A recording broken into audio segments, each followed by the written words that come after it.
What's going on, guys? Can you guys hear me? Give me a thumbs up if you can hear me real quick.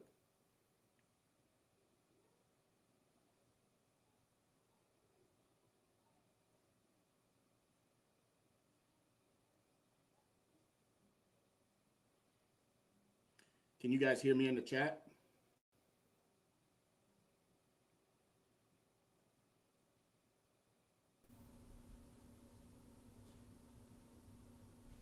What up, my dude? Hey, what's up, Aaron? Can you hear me? Yeah, what's up, dude? Not much. We're live already. We are live. Let's go. Here for it. Yep, they read me loud and clear. Do me a favor if you can talk to the audience while I get us going on social. They've just been sitting Yeah. here just staring at me for the Just last staring five at you the minutes. entire time? Man, goodness gracious. And you giving me right on the back end of it. That's terrible. Welcome back to the War Room, everybody. It's Aaron. It's Jay for now. We're waiting on Ben and Jake to dial in as normal. It's going to be your normal Wednesday night live shenanigans where we're going to talk about stuff. We have a whole bunch of questions that got put out on socials. Ben specifically, Ben Pappas, the man, the myth, the legend himself, put it out on his square jawed social media. A bunch of questions. So we're going to address all those because you're the only reason why we're here. So our whole goal here at the War Room is to sit down with y'all and just maybe pass some life experience on. I don't know. Maybe we laugh at the same meme. Maybe we can, help you with some financial advice here and there, like from the big bros. Maybe you want to get into the military. Man, we got you covered for that too. So we're going to look at all of those things across the full spectrum as we go through our normal Wednesday night hullabaloo that we're going to get into. But Jay, how are things going with the socials? We're live right now on YouTube and my Twitter. I can't wait, Dylan Hughes, until we have a Twitter that works, that connects to Facebook, that does all the things. Like I've been giving like Dylan a rash of shit. I'm just like, man, can you do me a favor, bro? Can we please figure this out? But we cannot. So here we are. Oh man, dude, he's working it, right? He is. He is. And I give him crap unfairly because he's not here to defend himself. But what I will say is like he's putting out like that's not a joke. He's doing as much as he possibly can. He always like hit me up. He's like, bro, what am I supposed to do with this or whatever? And I just laugh. I'm like, I don't know. Figure it out, bro. But no, he's He's in definitely trying. I think he's EOD Air Force side, so he probably has a lot on his plate. But the fact that they're just willing to help us figure it out is more than enough. You know what I mean? Jake's wig over the rainbow. I love how every time you come on, it's an emergency. Every single Yes. time. But Bruh, let me tell you something. I'm sitting here, my tripod. you're so loud. It's Some, opening other tabs. There's all kinds of things happening. We got it. Let's square you away, Big Papa. listen, dog. Love the energy. Love the energy. Oh, Let's hang on, go. hang. Let's get it popping. Here we go. Okay. Here we go. He's here though. He's here. Bring it in. Yeah, he's gonna bring it in tight for this one, everybody. Man, let me tell y'all something. I've been up to my neck in sawdust for the last 2 days making shelves for a pantry. So So, working on that. How'd that counter? Where's the finished pictures of that countertop, bro? You left us hanging in the middle of that one. Where are they at? all right, they're coming right now. Okay. Okay. Well, get them to me and I'll share them on the screen. But that countertop was looking like straight fire. It was awesome. It was underlit. It was really cool. Everybody out there, we'll show it to you here in a second. But Jake was redoing his entire like kitchen / bar area, which looked great. So it was pretty sweet. Is that what we do when we get out and we just don't have anything else to do? We just remodel our entire house from start to finish, just to keep ourselves busy. Hey, listen, let me tell you something. When you buy a house sight unseen, Jay, and you get here and realize it was a rental, someone else's rental, and your wife is going bananas, and she's like, I'm buying a new house, and she buys a house, and you walk into it, and you're like, oh, this is okay. And then you quickly realize it's coming down to the studs, and a year later, we almost done. Okay, Hilarious. there you go. Hilarious. You got another window open with Riverside asking us to ask you to close it. I do? Yeah, Hang on. so I got a shit ton of questions. Oh, I do. um, I do got another window open. Hang on. that we Okay. can go through Okay. to get things going here. I closed my other window. Did the message go away, Jay? Yeah, yes. I'm trying to figure out why I can hear myself like a little echo. You know what? It's a tale of its time. Stuff we probably should have figured out before we got here, but here we are. there an echo somewhere? Somebody's got an echo. It Can you is. guys It's hear me Jay. all right? It's me. It is. Can you Jay, hear you're a me little all right? quiet. Can you guys hear me all right? Or do I need I'm- to turn my mic up? I'm on headphones. Let me see what's going on, man. Echo cancellation. Let me turn that on. There we go. Now we're talking. Can't change while recording. How Hate to about see it. that? Got to go out, come back in. Okay. Just doing our best, Jay. It's just you and me, just vibing, trying our hardest. You know what I mean? We got, Ben Pappas always pulling the power move. People will notice that Ben power moves us all the time. I feel like he is just big dicking me. Just, I got shit going on. hey man, he agrees to this like days in advance. I texted 2 hours before today's recording. I was like, can't wait, man. This is gonna be awesome. I'm excited, guys. What did I get from Ben? I'm in. Ben was like hyping me up. He was co-signing on it. He had the motivation that I did. I was excited to bring some energy here tonight. 5 minutes before, and he's like, I'm running late. I was like, come on, man. Come on, man. You can't. Are you big timing me right now? Are you big timing me so you can come in and save the day? Like I had to ask some questions. Here we go with Jake. I think he's got it figured out. I'm so excited. All right, here we go. I'm gonna get us going on social media stuff here. Do it. Man. Sound good over here? I don't know how you sound. Yeah, it's okay now. Am I Okay.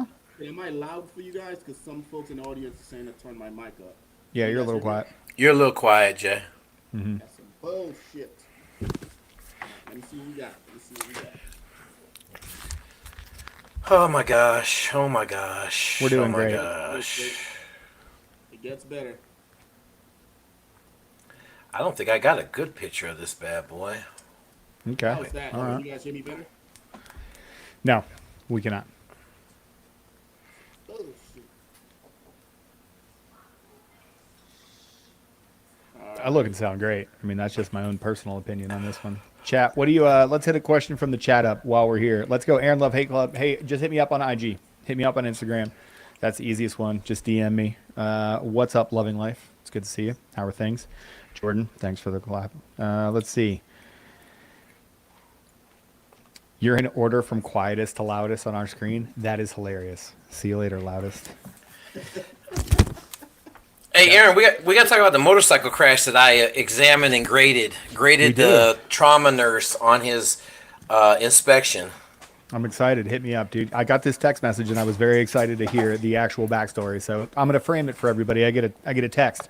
Jake Zwig out of nowhere. Yo, first on scene to a motorcycle accident, doing a body search. First one wasn't that bad, yo. I was just like, I didn't see it for a little bit. I literally looked at it. I was like, you good, dude? I just texted back. I was like, how are things? It was way later too. I felt bad. But anyway, so what that's all happened? right. So I literally turned right on the main drag, 3 lanes, both sides, and I see a motorcycle, and I'm like, where is the guy at? And then he was on his back like a turtle, like 20 yards down the road further, but he was in a black bodysuit, so he like kind of blended into the sidewalk. And I was like, damn, there ain't nobody there, man. Like, I gotta stop and shit. Like, I was like, oh, man. Because, motorcycle wrecks are normally, like, organ donors. Oh yeah, they're pretty bad, and it's every one. Like the wreck itself doesn't necessarily have to be that bad, but the second that you hit a curb or the second that you run into a tree or something that's like standing there while you're sliding at 45 miles an hour, like it's not good. It's never good. So I got there, and right as I got there, the auto store guy came over, and so we were just kind of like, man. And the kid was trying to take his helmet off, but he couldn't move his arms or his legs. Well, he could move them, but like. I was like, no, I was screaming at him, like MFing him. And I was like, stop. Yeah. Like, Yeah. you can't. And so about, I don't know, 3 minutes later, the trauma nurse showed up and like took over. And I was like, I had to hold his knee because his kneecap and all that. Like, it was all bones sticking out of his knee. Not jaggedly, but like all the skin was off his knee. That's So rowdy, dude. it wasn't too bad, though. Like, he could move his feet and his toes. And so once he moved his hands and his toes, his arm was jacked up. Right. Like, but. From sliding on it, or do you think you hit something? So I don't know what, like, the motorcycle went down the sidewalk. I don't know what he hit. The guy said that he flew off the motorcycle, but he landed on the sidewalk. Like, he was right on the sidewalk. So I don't Yeah. imagine that he had to be flying through the air when he landed on the sidewalk. But Yeah. it was kind of interesting. You know, it's always interesting when the professionals show up in the fire truck. and they walk the 50 yards to the scene. They're like, oh yeah, Yeah. motorcycle crash. Okay. It's not their emergency, dog. Yeah. People always ask me, how are you so calm? It's easy. It's not my emergency. I'm Yeah. that guy. You know what I mean? Yeah. Like, I'm not the dude on the ground dying and shit. So yeah, I'll be there when I be there. I'm not going to do anybody any good. Like super tired. Well, those guys too. It's funny, the EMS system. I won't speak for all of them, but I will say a good many of them, especially if you look at folks that have been in after like a decade, they get super cynical. Like they are super duper cynical. It's something you got to. I noticed later in my career, like early, I thought it was kind of cool. Like my first, paramedic rotation, I was like, oh, these guys are salty. They're very cynical. They don't care about anything. You just say like, they're not the nicest to the patients, especially like frequent flyers. Like I get it. Like somebody that is like getting over on insurance and has to go to the hospital 3 times a week in order to prove that they're getting seen and calls 911 to do it. I get it. You can be frustrated with those people, but it was just always crazy to watch like how cynical some of those older EMTs would get. And I always made it a point. I was like, I don't think I want to be like that. Like I think that you can still be, you can be a realist. You can be like, I am cynical to a point, but at some point, like, hey, if you hate it that bad, you probably got to get out of it. Like if you hate your life every day and that's all you talk about, that's different. So in '04, Aaron, I was first on the scene to a drunk driving. Well, let me say this. I'm going to work at 6 a.m. and the bushes are on there's smoke coming out of the bushes, right? It looks like steam, but it looked like smoke. I'm like, man, that's odd. Why are those bushes on fire? I'm like, there's probably a car in there. Let me pull over. So I pull over. Sure enough, there's a big Jeep down maybe 10, 15 yards off the road, but in a briar patch. I'm in my suit and tie going to work. I'm like, man. I'm like, hey, are you okay? He's like, no, I need help. I'm like, oh, man. So I make my way down there. He's trapped in the car. His car's hit a tree. He's smashed. Oh, wow. I call 911. I wait for them to show up. This police officer shows up first, right? He said, what's going on? I said, man, there's a drunk driver down there in the trees. He's like, oh, okay, cool. You going to go down there? He's like, nope. Don't help drunk drivers. I was like, oh, tight. What? He goes, yeah, man, drunk drivers are the scourge of the earth. I was like, well, what if the Jeep catches on fire? He's like, he's going to burn up in it. He's like, I'm not going down there until the fire truck gets here. He gonna sit in that Jeep. So I was like, well, I guess I'm gonna go to work then. He's like, right, yeah. What am I supposed to do that? I guess I'm just gonna go ahead and go do this. Yeah, I'm not gonna go rescue the dude. I'm like, okay, I got my truck and drove away. I can't. Every time I drive by that little spot, I always look over there to see if there's a Jeep in the woods. But. I guess that's kind of that branding. If you're a drunk driver, they ain't gonna help you. Do that. No, you're super quiet. Sure. Yeah, you're not talking into the mic that's in front of you. If you are, that's a terrible mic. How about now? Nope. Nope. No. Try again. Yeah, you're a no-go. No. Yeah, I can hear you. It's like you're talking into your computer mic or maybe your camera mic, and not the microphone. Yeah. We're figuring this out. I feel really good about this. Hey, we're gonna come on, we can do this. We can do this. You're a no-go at Station 1. Get your crap. Go to Station 0. Tell the instructor why you're there. Have fun. He's going back to the infantry, dog. I'm sending him back to 11 Bravo right now. 11 Bravo. 11 hey, Bravo. Let me tell you something. This mentorship that I'm getting on this YouTube channel. Let's hear about it. Bro, we did 800 last week. Last week, 800. 3 weeks ago, prior to the start of the hammer time, I was doing 400 a week. 400 a month. Let's go. Let's go. Here for it. Yeah, it's crazy. And who was I telling? Oh, I was telling Ben Pappas. It's all thumbs and title. If it don't pop, change the thumbs and the title. Change it immediately. Anyway. I like how Jay just hops in, fails, and hops back out. If this isn't a lesson in perseverance, I don't know what is. This guy's just hopping in, doing bad, hopping back out. He's at the range trying to shoot the 200-yard target. Did you guys tell him? Yeah, he is. Hey, did you guys tell him to change his socks and drink water? No, that's great input, though. Thank you. I appreciate that. Jay is delinquent. Get a better medic on here than me. Other than that. So, hey, I'm going to, oh, Jesus Christ, here we go.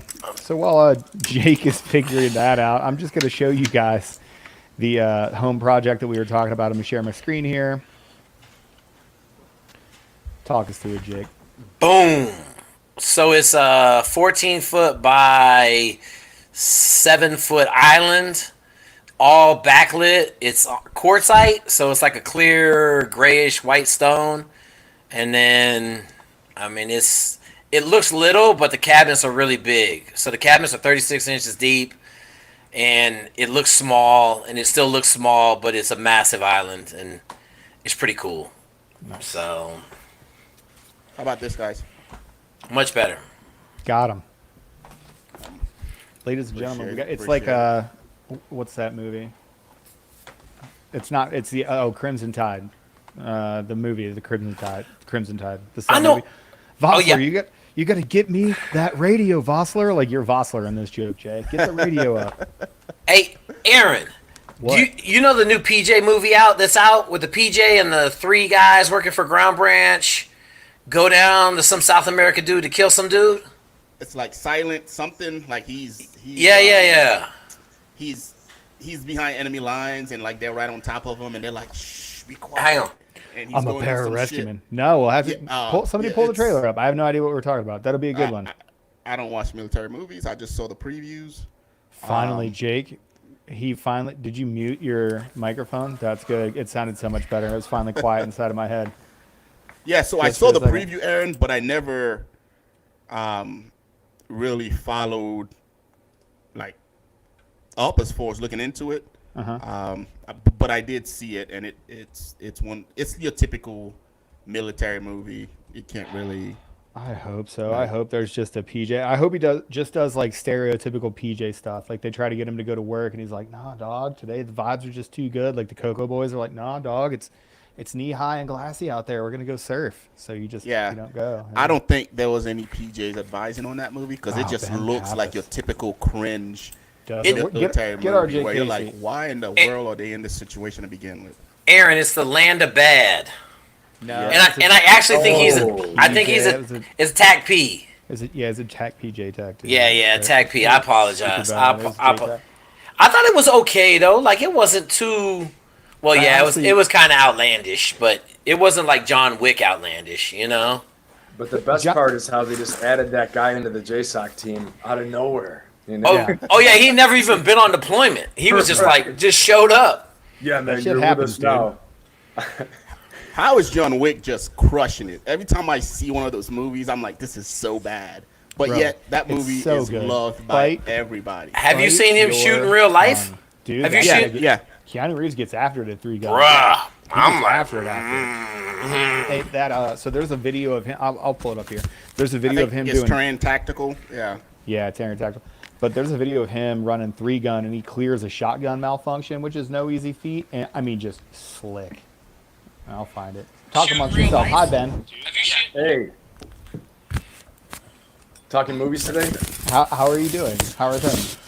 I'm good. Doing very well. So I got a shit ton of questions on my end. I think Ben has a couple also. Yeah. Jake, did you get any questions on your end? The question I got was, which is bigger, a 495 squat or a 315 bench? What kind of dumbass question is that? It was a strength coach. Like it was legit strength coach. He was like, which one is more important? And my answer was like I think the four you can do a lot more with a 495 squat than you can a 315 bench. Like I can run faster, run farther, carry more weight. I can do more good. A 315 squat, I mean bench press just gets you, I mean a solid punch maybe. I don't know like functionality. I'd much rather have strong legs than an upper body. I guess I would clarify the question. Yeah, are we same asking here, about because- are we asking about functionality, or are we asking about Oh, like God. what kind of Oh, like God. physical Oh, adaptation? I God. think it is. You know what I mean? So I can attest to that. this because I'm top heavy I'm just top heavy, right? Like I can't grow my legs to save my life, but I look at my upper body and it just gets huge. Trying to run with that fucking crushes me. Somebody has their thing on because I can hear them. It's Jake. Oh, It's always But- Jake. It's just always Jake. okay. But trying to run with like a 345 binge, even though I can squat heavy, but my legs just don't grow, and trying to carry that big mass around, it's like my legs feel like rocks, and it's like I can, like, I want to go fast, but I'm just not going. It's so frustrating. Yeah. But once I slim down my upper body, it's like I could fucking run like the wind. I guess the question is like, which is more impressive? I think like having a 495 squat is way more utilitarian. Like if we're saying like what's more useful, the squat, hands down, that's not even a question. If you're asking me what's more impressive for a dude to get to, having a guy that bench presses 3 plates, like that's not normal. Like have you ever seen the numbers on what it takes to bench 225? Like if you can bench 225 one time, what percentage of the population that puts you in? Because it's way less than 1. It's like 0.4 of the population, 0.4% of the population can bench 225 if you can do that. But 315 for that physical adaptation to happen, like unless you're just physically gifted, it does take a lot of work to get to a 315 bench because it's just like a wacky movement. So for me, a dude that can walk around and bench 315, he's probably got a big squat too. There are a few guys like you that'll bench more than they squat, but I don't know. I know you bench 315, you big square jawed Ben Pappas. What do you think? I think that I agree. I think utility-wise, the squat, like if we're talking about for what we've done in the past, just for overall function, for your health. I mean, having strong legs, it's going to do more for you. The bench is always cool. It depends what you're using it for. If you're a football player, you're gonna need both. If you're probably if you're some type of grappler, you're gonna need it. But I'm with Jake. I think that the squat is just better overall because I've seen plenty of guys who maybe don't bench all that much, but they still look amazing. They're aesthetically really strong. Yeah, really hot dudes, right? Well, really functional too. Right. Oh yeah, functional hot dudes. Boy, nothing impresses me more, man, than that functional hot dude. Benching can mess up your shoulders too. It can. Yeah. So. Oh yeah. Well, no, 1 rotator cuff surgery in, I can attest to that. Benching and military squat, not military squat, but military press, trying to do 225 military press. Yeah. So I tell everybody, later, I was in the emergency room. I went to college with a 425 squat and a 185 bench, but I had a 300-pound reverse grip lat pull down. And I played football like an animal with it wasn't until my freshman year at Naval Academy I got over 225 for three reps. So nice. Jake is also Jake's also lightning fast. Honestly, what that's the thing is people don't realize athleticism really matters. You'll think oh, I'm gonna outdo this dude because I'm bigger or whatever like that. You can't touch him. That's like Mike Tyson when he was fighting, right? He was like a cat. They couldn't touch him, and he was dropping bombs on people. Mm-hmm. There are people bigger, but that's Jake. Jake was he's gonna be by you. You can think you're out of him, he's gonna be by you. So. Speedy Gonzalez. Like I said, the upper body looks good at the beach, but it's not functionable at all. Like I said, I've been there, so now it's all about functionality for me. So do you guys want to go through some of these questions, and then we'll do some leadership talk a little bit later? Because I know I got a list of questions. Ben probably has a list, and then we'll just. Did you get any, Aaron, or your folks don't really communicate with you like that? No, it's just basically them telling me to kill myself on my page every day. So not a lot of questions for challenging me to fights on the internet and telling me I'm wrong about something that I researched meticulously before I would ever talk about it on the internet, just coming into my thing and be wrong, stupid. All right, well, tight. That's basically what all my feed is all day long. So can we get this one first? Now, Jake, this might be for you. I'm not sure. How did you make it through MEPS with a gunshot wound? Any waivers that's required? Gotta be for Jake. That's for gotta be. Jake. So, it is. I got shot 3 weeks before I departed for Naval Academy Prep School. And I just kept my mouth shut, and no one asked what this big hole was in my left hip. It wasn't until the first football game where I tore my hip flexor off that they ran in there and were like, "What is in your hip?" I'm like, "A bullet?" They're like, "Oh, okay." I thought I was going to get kicked out, so I didn't say anything else. They never asked. And my football coach, Marty Fine, who's awesome, love you, Marty, was like, "Hey, man, you been shot?" I'm like, "Hey, don't tell nobody." He's like, I got you. I was like, oh, man. So I dodged the bullet. Now, so had they known about it, what would have happened?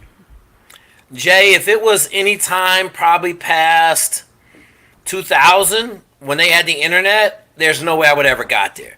I had a felony rioting, I had assault and battery, I had shoplifting, I had some other stuff, right? Like I had they charged me with a big one. Like it was stupid. This girl got a little crazy. I got a little crazy, and so we were in school, and I got charged with a big one. But then We need the blinking thing, Ben. Hey, I didn't say nothing wrong. I didn't say not nothing yet. wrong. You're teeing up. No, for a I'm big good. one, Jake. I'm We can good. all I feel it. didn't drop the official charge. But the bottom line is, I never would have got to the Naval Academy. There's no chance. People are calling their friends right now. You got to get on. He's about to tell It's everything. coming. Guys, he took a He's big about to deep breath in, reveal and then everything. everybody else got really scared. Aaron hit Right. mute. Ben jumped off the podcast Yeah, I was ready to jump entirely. off. He I was gone. Hey guys, you guys are One of the breaking up. guys said, "Carrying spare rounds around, not allowed." Let me see what else I got here. I got another one. All right. How do you feel about Trump putting his buildings in jeopardy for the presidency? Aaron? Yeah, sure. I mean, it's along the same lines of like he is doing this because he wants to, not because he has to. If you look at Trump's background, he was beloved by everybody that hates him now. You can go back and find a million appearances on The View and people talking nicely about him, and Joy Behar saying he's a great person, and all these other people that hate him now, Whoopi Goldberg saying he's great for New York and asking him to run for president. Like all these things happen on video. We have the videos of these things happening.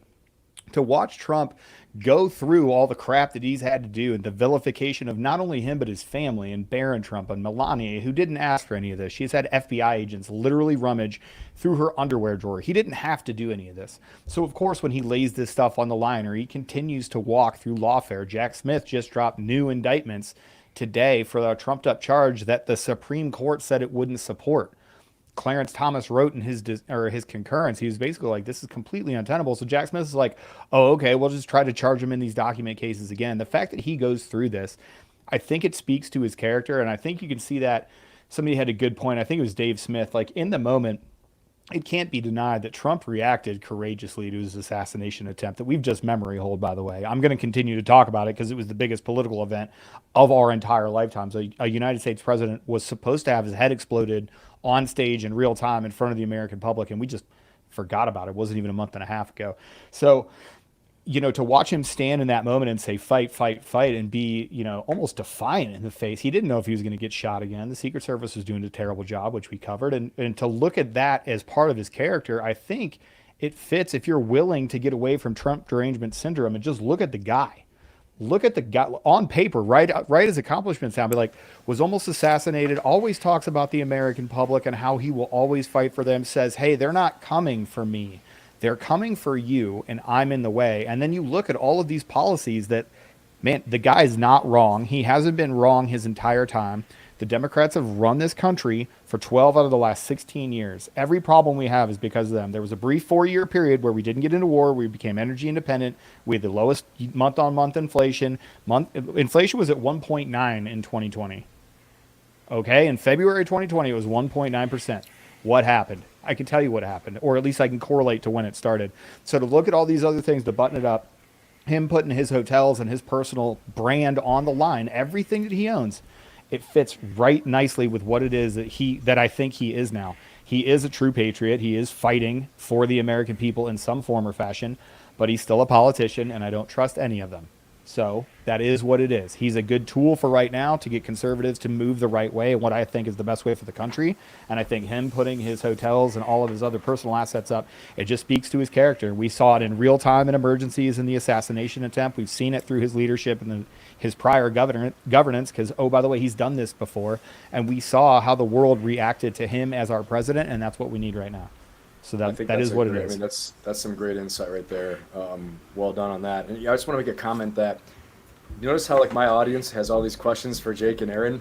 Jay, where who are the true stars of this show? They're asking me. Hey, we're just here. We're the supporting cast. Wait, I got one more for Jake. Ready? Hang on real quick, Ben. Let me say something on what Aaron said. I want everybody to understand. Like, if you go back and look at Trump across his whole life, he started building buildings at 13 because his dad built buildings, right? He went bankrupt. That dude's a phoenix, man. And now he's 79, Aaron. Yeah, he'll be. He don't care. Is it like 82? No, he'll be 81 when he gets elected. Let me look it up. Oh, so he is. Yeah. He's 79, going to be 80. Yeah. Like, he don't care if he burns his whole house down to win. Like, he knows that this is his last ride. Like, I commend him, man. Like, I know this. You better not bet against the Phoenixes because they're going to No. figure out a way to come out the matches now.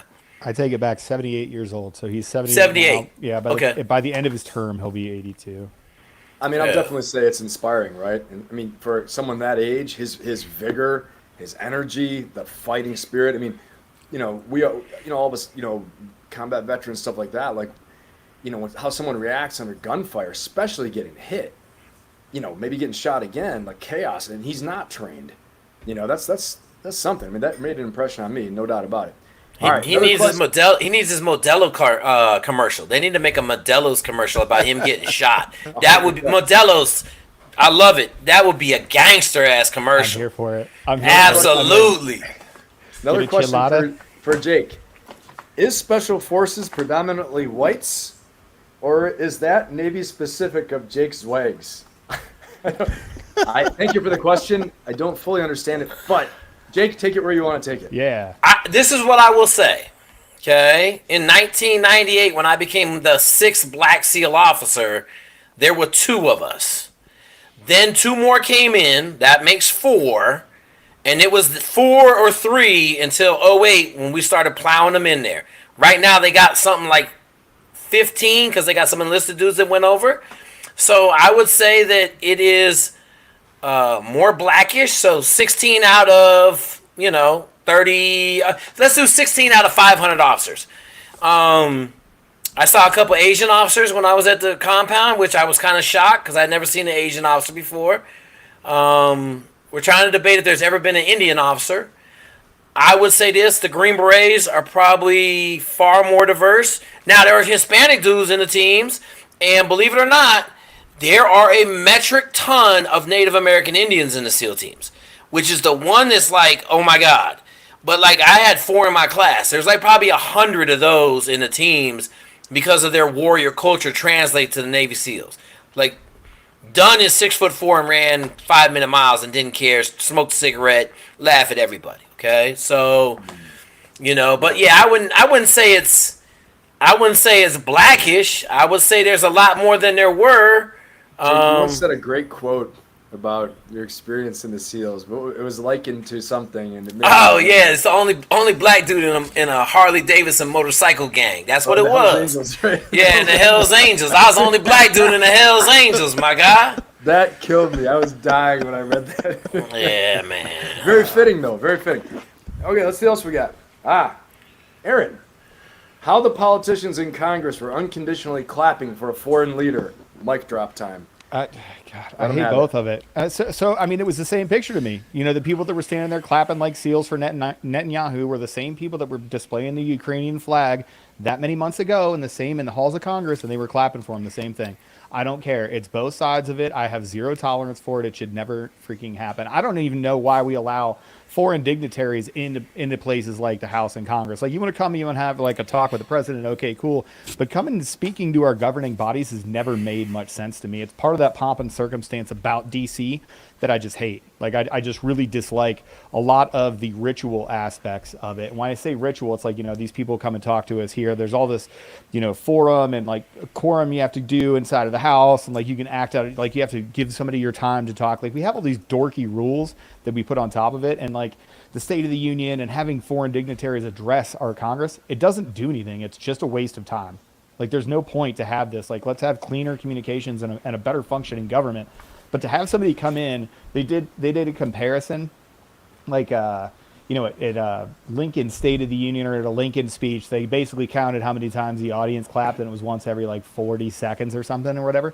They clapped like once every 4 seconds for Netanyahu. He would just say a one-liner and they would clap. They would just say a one-liner and they would clap. It was just the most ridiculous performative crap that you've ever seen. Exactly like, what you're saying too. There's no Like, point to it.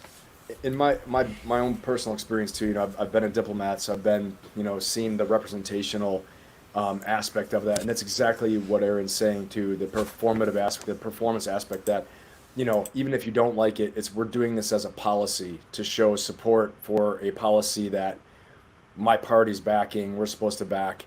So I mean, there's a lot of that out there too. Just my 2 cents, but yeah, Aaron hit it on the head pretty well there. The we have a lobbyist couple is more strong. questions. You got one, Jay? Go.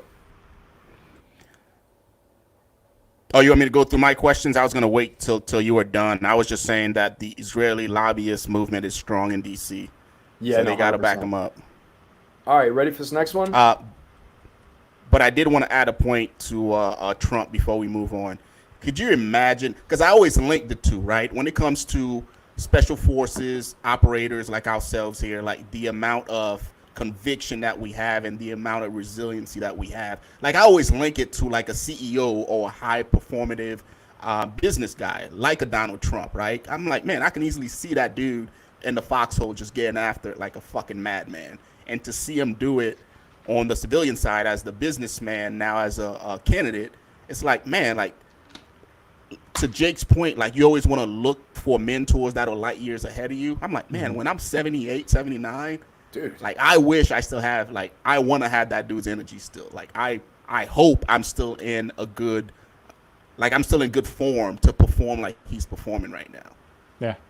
Yeah, I mean, the guy's just sitting down with Elon Musk doing an hour and a half off the cuff Twitters and going and streaming with Aiden Ross and going and doing all these other things. Like his campaign, one of the things they're doing right, there's plenty that he's doing incorrectly in my opinion, but he's putting the gas down on going and having these things where he goes and talks to reporters. JD Vance is out there having press conferences. Kamala Harris is not, and they're highlighting that by their pace and by their actions. So same sort of strategery, if you will.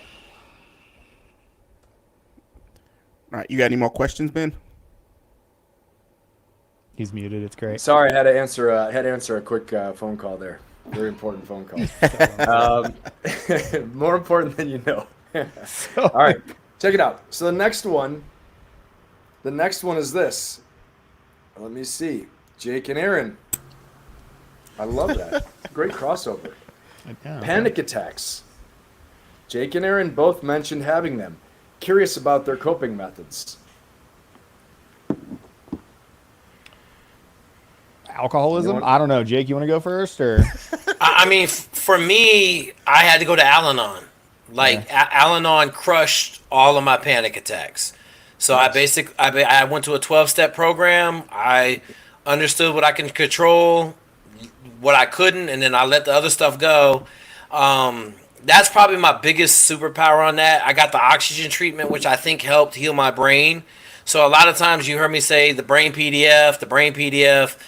I think when you start getting anxiety attacks at my age and stuff like that, it's more so a brain function than it is really what's going on. And so the 12-step helped me, and then oxygen treatment.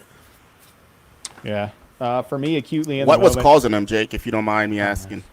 The fear of me leaving my house and someone killing my family, and having two new kids, right? Like not being able to protect my family when I'm away.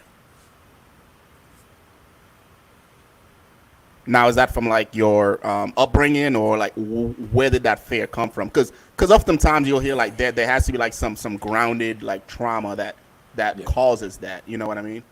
Only that I don't know, because I was in Findlay, Ohio, maybe one of the safest towns. There was some crime there, but we lived over in a nice side of town. There wasn't no crime where we were at.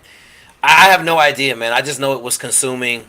Like I had to pull over on the side. I was on my road on the way to the VA, man, and I started crying and shit and hyperventilating. I was like, Jesus. And I was like, because like you get in that death spiral of thought and you're like, oh my God, something's going to happen to my kids. I left. Oh my God, like something's going to happen to my wife. Like I thought about today on my run. I said, damn, if someone kicks the door in, but then I'm like, okay, I got 4-inch screws in the door. So by the time they get through kicking it in, like they're going to get the shotty in the chest. So I mean, I'll jump in real quick and just say like and sorry, Aaron, I know you're up, but I'll give you a break for a second. Time I had a panic attack, I think honestly for me, I started going into like some really intensive therapy through the NICO program, and I remember them telling me the NICO is the National Intrepid Center of Excellence. It's they do a lot of deep work on brain injury, TBI, PTSD, all kinds of stuff like that. Because the chronic pain, all these things coming together. Usually substance abuse as well too is a part of it. I'm a card carrying member of all those clubs, and so I think it started really churning up a lot of things. Like I said, I'd compartmentalized so many things, and all the walls started coming down. And so I was driving like Jake was one day, and I just like something brought back a memory, and maybe it's gonna sound funny, but like like I was back in theater in a situation that was really hostile, and I just remember getting tunnel vision, literally feeling like I'm gonna die. I couldn't breathe, and I was like, thought I was gonna crash the car. It was the most messed up thing. I never really had an appreciation for what a real panic attack is until that moment, and I went back, worked with my therapist on it, did a bunch of like acupuncture, releasing things, all these things like that. But there's a lot of stuff I had to work through to kind of process. I think I probably at the time, if I can remember, I probably was significantly abusing alcohol as well. Just being frank with everybody, so that probably didn't contribute well, or probably contributed to it. Just changing up your brain waves, things like that. So I think, yeah, I mean, I think getting therapy is very important. I think trying to get enough sleep, because maybe if you're not sleeping, I probably wasn't sleeping well at all at the time. It warps you, it really warps you. So you got to sleep, you got to exercise, you got to hydrate, you got to take care of yourself. And if you're experiencing these things, the panic attacks, you got to get help. You got to get some therapy, and because it's funny, but the answers will come from within you. They're there. They're going to lead you on a little journey, and you're going to talk about it. Also, you're like, oh, I'm okay. Okay, this is okay. And sometimes you need deeper work too, like I did. So hopefully that helps. Crushed it. You guys just absolutely killed it. I'll speak about the acute parts of it, right? And Jake, I have the same, like it's near compulsion. It's like an obsessive worry about like where like if I go for a run, same thing. Like how fast can I get back to the house? How far away am I running? Exactly what would I do? I had this like I remember being terrified deployed. Like, oh, there's nothing I could nothing I could possibly do. Most terrifying scenario of all time. Anyway, but acutely for me, the ones that were really bad was when my guys would go. It wasn't even me. I think I've told this story on here before, but it wasn't even me going out to jump. It would be the team going out to jump, and I would just be terrified that somebody would get hurt. Even if it wasn't, my guys, I would be acutely aware of when they took off and landed and made sure that everybody was safe. And it was just a thing in my head that I don't know. It literally terrified me. So in that moment, you just have to break that pattern. And to what the guys would, have already said, you have to be hydrated. You have to eat. If you're not sleeping, you should work out just a little bit harder and see if you can get yourself to go to sleep. Because almost always that'll work. If you just dial up the intensity a little bit, you'll probably go to sleep pretty well that night. And then you can start stringing some of those days together where you're getting better sleep and you're hydrated at least a little bit. And then you can actually use the tools that you get from therapy and then some other holistic stuff like Jake was saying with, the O2 therapy. I've had friends that benefited from ketamine therapy, terrible depression from a double amputee 18 Delta friend of mine. That said ketamine therapy literally saved his life. He said it turned on parts of his brain that he wasn't using before, and that was a way for him to actually get past some of these things that he was having. Because same stuff, anxiety, depression, PTSD, panic attacks, all that stuff on top of his physical injuries, which were, unreal, right? So, I think in that moment, you just have to use those tools that you have to break yourself out of the cycle. Like it's easy to feel yourself spinning out, but just like, Jake was saying, and, Ben was saying, like, you have to break yourself of that. Be like, hey, hold on. I'm making this a bigger thing. Like I am doing this to myself. Like the situation is what the situation is. Terrible things happen to good people all the time. And there's nothing you can do sometimes to stop that. Like there are people right now that are in Las Vegas somewhere that are dying in a car accident. I'm not there to save them. Okay, man, it just is what it is. Like sometimes stuff happens. So when you can start disassociating yourself from that, because what you're doing is you're hyper focusing on a thing and you're just like, oh my God, this is the threat. This is the threat. This is the threat. You're just focusing on it with, your wheel spinning. It's like a rocking chair. It's a lot of motion. It's not a lot of progress. So you just kind of sit in that space. So you just have to break yourself of it, but it's incorporating everything that you guys said. And there you go. Now, do you guys ever get triggered by like movies, military movies? Because I know that's a big one for me, to the point where like I don't even watch them shits anymore. I don't watch any of that stuff. Like even like some of my favorite movies will come on. Like I love Black Hawk Down as a movie. I can't watch that movie. Like there's too many like parallels and I know some of the guys in the story at this point. Like that's kind of weird. So I'm just like, nah, I'm gonna pass. And that's kind of how it is. I think I told you guys my oldest son wanted me to go see, what is it again? The friggin' SEAL sniper. Was it American? Yeah, Ninja? American Sniper. American Ninja. Yeah, same movie. American Ninja Warrior. Yeah, no, I mean, so I saw that, And I was like, honestly, I was operational at the time too. I was dying. I was in the theater dying. I was like cold sweat breaking out my hands. I was like freaking. My son kept looking at me like, and I'm like, I'm doing it for him. Doing it for him. He's like watching. I'm like not even watching at some point, and just it was very triggering. I mean, not to make light of it, but it was. I mean, it was a well done movie. I thought for most of it. And there are a lot of stories that were, real stories for. I mean, even right now, like I'm even like getting the sweats and stuff like that. But it's real stories that are many stories, not just that story. And you guys all know what I'm talking about, like the whole thing and the way it went down without going into it right now. So, yeah, for sure. Yeah. So panic attacks. Next. Ready for this one? Jake, Yep. I need you to restrain yourself. Everybody ready? Call your friends. This is going to be a good one. We need massive viewership right now. Type Here we an go. F in the chat if you could hear it, because it's about Here we go. Military draft. And if women and trans people or anyone should be forced to be in armed forces. I don't write them, I just get them. Look at I would love it. Like if we're drafting, draft everybody. Okay. And then once they drafted, put them into all the units on the front line by themselves. And it's on and popping. That's where I'm going to leave it. It's on and popping. Well done. Jake, what would you do? I'm just curious, right? Because we see Magic Johnson, we see Dwayne Wade, like they all have like trans kids. Jake, what would you do if your son, hopefully he's not next to you right now, but Ben disappears. If your son hilarious comes out to you a couple, like 10 years from now, and he's like, Dad, I want to transition. Like, I want to be like Magic Johnson's son or whatever. What would you do, Jake? So I'm going to say this. I grew up with two very gay guys in my family. And so it really wasn't that big a deal. And the one dude, his wife, we have another guy in my family whose wife left him for a woman. He just moved the other woman into the house and they stayed married for 75 years. So I don't know if I care that much. I know this. My kid ain't going on no hormone treatment until he's like 20.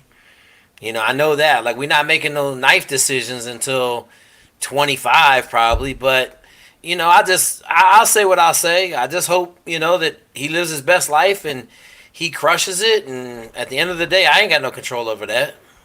See, and now that's not what all you in the audience were expecting, were you? See how deep Jake is? Do you see? Look at this man. He's a juxtaposition. Multifaceted. He looks mean and tough. He is mean and tough, and all of a sudden he's going to switch it up on you. He's and an come onion. at you from another angle. He's got layers. Powerful. You guys are like, when the hell are Ben's questions done? Almost there. We got two more. This one just says Chris Kyle. I think we talked about that enough, right? You guys, if you want to say, I don't know, Chris Kyle. We want to talk about Chris Kyle. I'm good. I don't need to talk about it. Okay, we're driving out. Okay. All right, I got a list of. Aaron, you didn't get any questions? Oh, I'm sorry. By SOCOM. Last one. Will Force Recon ever be adopted by SOCOM? Force Recon is a Marine Corps asset. The Marine Expeditionary Force commanders will never relinquish Force Recon. When we formed MARSOC, they took Force Recon. They took the 05 level slated command position. That's an official like battalion level command position. That command, they took all the structure, the majority of the structure, a lot of it, and they moved that into SOCOM, and so in the Marine Special Operations Command. So roughly in the old days, Force Recon had about 100 operators per coast. Okay, and so those operators went on a good portion of them to form MARSOC Det 1, Detachment 1, which deployed downrange with the SEALs. And then and I was in Force Recon at the time for this, okay, and it worked with Det 1 downrange. And I will say that, very seasoned guys, older guys, and very hard to replicate because just, you had a lot of people that's been around. They never left the unit. They just stay there. And so they took that structure, put that in to form the core of MARSOC, and then build from there. So, but the Marine Corps is very, very, they want Force Recon. They own it. They'll never let it go because that 3-star general just has that direct action unit that has snipers and recon, all this other stuff. and really they're really very professional, very good at what they do, and that's their own personal asset. So no, they'll never give that up. They'll never do that. They won't do it. So they have to. Now, do you think Now, do you think Marsoc is gonna last, Ben? Because I've heard a lot of rumors about Marsoc possibly going away because the Big Marine didn't want it anyways to begin with. So I think come it's too push late. for it. I think. Yeah. I mean, that's things have changed. I think it's way too late. I mean, they're so. I mean, they're so programmed in. I mean, it's like, just picture this. You have 8-1 and 8-2, right? What is that? We're falling right in line with Big Army. I hate to say it, but that's what it is. It's it's 8th group. That's what it is. We got 8-1, 8-2, and so in all the programming and all the structure and all the mission sets that are out there, it's already there. So I don't really think, to me, I don't think that can happen, because then SOCOM, everyone's going, what do you mean? We need this, troop to task. We have all these things going on. So, and they have such a massive MILCON project out in North Carolina in Stone Bay. They moved all the units from the West Coast. First MSOB, which I was a plank owner there and plank owner in 2nd Raider Battalion as well. First MSOB was pulled from the West Coast and put in North Carolina. Not a lot of happy campers there. Any Marsockers out there, any First MSOB, 1st Raider Battalion guys, I know you're sad. Bro, I was deployed with them when they were talking about doing it so fast, and then the wives group got a hold of it, and they were like, "Are you trying to make us go in the middle of a school year? Because it was better for the Marines to put them in like December." All of the families were like, "December? What are you talking about, December?" And they were gonna put it out. Like, it leaked on one of the wives' Facebook pages. It blew up. There was basically they told that battalion down there, or the MSOC that we were working with in Africa, they were like, "You are not allowed to post this on social media. Don't tell your wives anything about this." Like, it was bad when they made that move, because they were trying to do it in the dead of night, bro. God. Oh my God, I can't imagine. I'll tell you one last story. Big Marine Corps story, right? I'm at 29 Palms. I'm in the infantry. I'm in 1st Battalion, 7th Marines, 1-7. I think it was 3-4. 3rd Battalion, 4th Marines was stationed at Camp Pendleton. Camp Pendleton's great, right? It's on the coast. Everyone knows, on the coast, Southern California. Beautiful, great housing, great basic housing allowance. Everything's awesome. I was in 29 Palms out in the desert. Like, good training, but that's about it. Like, you have like coyotes and roadrunners, and that's it. So all of a sudden, we're like walking around on base. It's like 1st Battalion, 2nd Battalion, we're out there, 3rd Battalion, all 1-7, 2-7, 3-7, okay? We always think we're the best, right? Because we got nothing to do but shoot and do all this stuff. All of a sudden, these people start trickling in, because the Big Marine Corps, the commandant, was like, there will always be 3 operational units in 29 Palms training, and 1 will be deployed. They took those dudes off of deployment, moved them while they're on deployment to 29 Palms. This was the Trail of Tears. Like, people were like crying. It was terrible, terrible. Oh my gosh. That was a Big Marine Corps move right there. And they did the same thing in MARSOC. Anyway, that's my story. I'm sticking to it. All right, we'll jump into my list of questions here. I got a couple. All right, so this one is coming from a young man who seems like he needs some real fucking advice in this one. All right, so how do you deal with being the scapegoat in the team? The one always getting picked on, assaulted, and made fun of. It's not because I don't have my shit together, but more because they think they can walk all over me without consequences. When I try to enforce a boundary, I'm not able to put any consequences, since all the groups are against me. All right, so it sounds like this dude is getting picked on, and he's looking for advice as far as how to get people to stop walking all over him. Yeah, just walk up to the biggest dude and punch him in the face. Like at formation. Don't even wait. Just walk up and stroke him right in the face. Now, you may get beat up, but I'm going to guarantee you this. I think I told Jay this one. I was getting murdered in wrestling. Murdered for 2 weeks. I'm talking about all the seniors. I was a freshman, 4'11", 140, little fat kid. They were DDTing me. They were holding me between 2 people, drop kicking me. They were like coming off the top rope, hitting me with elbows. I had black eye. I was getting messed up. And then one day I hid in the bathroom. I said, first dude comes, I'm killing him, man. And it happened to be one of the smaller guys. And, man, I went right in his jaw, man. I was in the bathroom just smashing him. And then it stopped. Okay? Now, the crazy part of that story is 20 years later, I found out my dad orchestrated the whole thing because he thought I was soft. Okay? But I got it to stop because I smashed the dude in the face. All right, flat out. I just smashed. So go smash. Okay. Hold on. Hold on. If Hold you on. haven't heard the Jake Swade podcast Hold on my on, channel, buddy. you need to. Hold on, buddy. Let's just go ahead. We're going to pump the brakes a little bit. So, can you tell me about how your dad orchestrated it? So, long story short, there's a big dude in my town named Larry Nelson. Absolutely bat crap crazy. Wanted to be a police officer whole life. Couldn't pass the psych. Played linebacker and wrestled 190. Big, scary black dude. Used to wear a belt and a bathrobe to wrestling tournaments because he wanted to be WWE. Okay, no lie. When he went out and shook hands, he had a big robe and a belt on. Okay, so I came home on leave one day. I mean, shit, this is like, I don't know, 15 years ago. So like 2010, I go home. I talked to one of my homeboys. They're like, oh, I said, hey, you see Larry around? They're like, oh, he's at the grocery store right up the street in produce. I got my car, Joe. I said, Larry, man, why were you beating me up so bad, man? He was like, man, you don't know? I'm like, nah. He's like, oh, your dad pulled us aside after a football game and said, you're soft, beat you up until you fight back. I said, what? He's like, yeah. He told us. He said, I don't care if you hurt him. Just beat him up bad. So I said, oh, really? He said, yeah. I said, I'll talk to you later, Larry. I got my car, drove home to my dad. Walked in the house on 1 million. My dad drunk in his chair. I came out with the F-bombs. What the F are you doing? I said, you had me beat up like I was getting fucked up. He said, ha ha. It worked, didn't you? You Navy SEAL. I said, God damn, man. Like, That's the same dude that was the shit in diapers and shit when he wrestled. Oh, yeah, that's Larry Nelson. Larry Nelson used to shit his pants at football games, man.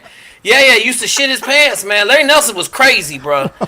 They would be in the back of the bus on the way to the game. They would eat half a rack of ribs and a bucket of chicken apiece. And then he would crap his pants like the third. I don't and he believe would, you.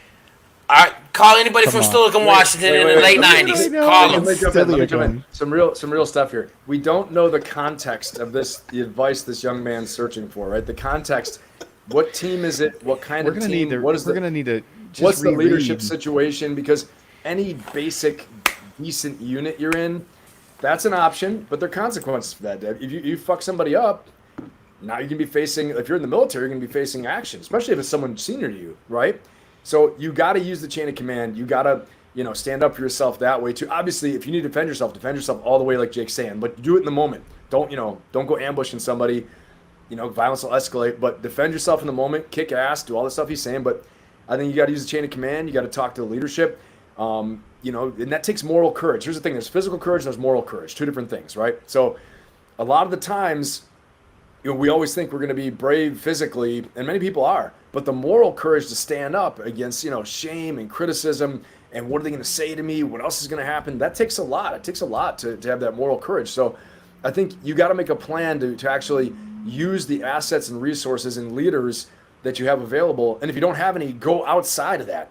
There's always you can go jump up a couple levels of chain of command too. So if some messed up stuff is happening. Now, if you're in high school, if you're on a football team, all those things, those are all reportable offenses, right? You got to lawyer up sometimes, and you got to play the game, because today you can get in a lot of trouble. You get a lot of trouble too. You go jacking somebody up. And then all of a sudden they turn it on you. Oh, it's bullshit. There's no evidence. Well, you messed them up and you got your revenge. So you got to carefully calculate these things. I would definitely say build a case, use the resources, report these assholes, and like Jake's saying, if it's in the moment and it's happening, man, fight, defend yourself. Don't, just fight. You'll feel better about it later, right? Especially if you're physically being harmed. But then you got to report it. Open your mouth and say something. A lot of times victims of violence, they don't say anything because they're afraid of repercussions, what's going to happen, but it's already happening. So you got to do something like that. That's what I would say. Yell out World Star. Okay, this guy's not giving off douchebag vibes to anybody. Jay, do me a favor. Let's do a thing. I want you to just read this a couple sentences at a time. I'll go ahead and tell you when to stop. Go ahead, start over. Start the question over. All right. Let's dissect this. All right, because I think it's just a basic bullying situation. He doesn't say where he's at as far as units. It doesn't say any of that. Right? It doesn't sound like bullying. All right, it sounds like somebody's the victim, which is clear. Yeah. Let's go. Yeah, so here it is. How do you deal with being the scapegoat in the team? Okay, The so one always getting picked on, insulted, and made fun of. those are two different things. If you're the Right. scapegoat, you've been unfairly blamed for something. If you're constantly getting picked on and assaulted and people are constantly finding a weakness in you, it might be that you're in a toxic environment. That's totally true. It also might be that you're not assimilating to their culture and you expect people to treat you a certain way, and when they don't, you internalize that as harm. You internalize that as you're not safe, or how, they're bullying me, they're harassing me. The table that you're setting here is to get to a place where you're the victim, and then therefore you can do nothing wrong. Even if you come up short, All right. you can be like, well, but I'm the victim. Go ahead. I just used my It's not Jedi because skills. I just used my Jedi skills. My follow-up question is he gay or trans? No, he looks like a very normal young man. We're just trying to Looks can be deceiving. I'm just asking the question. we're trying to have like a real I come can't on, endorse man. this. I can't continue, Jay. Just continue. Just right. ignore him. It's just us It's not talking. because it's not because I don't have my shit together, but more so because they think they can walk all over me without consequences. I don't know what that means, man. So he talks further about establishing boundaries and all these other things. Again, like, I don't know what that means. I don't know how it is that you feel people should respect you. If you have your stuff together, I have met a lot of dickheads in my life, but if they're really good at their job and if they're a high performing individual, it doesn't matter. I'm like, well, yeah, you're a fucking dickhead, but whatever. I say it about doctors all the time. Like, when a doctor comes in, I don't need him to have the best bedside manner. I want him to be the best doctor. If he's a little bit of a dick in the waiting room with me explaining stuff, fine, I'll take it. But I want him to be good at his job. High-performing individuals don't get bullied. I'll just tell you right now. So you say that you're high-performing, you say that you're being treated unfairly, like you've already said that.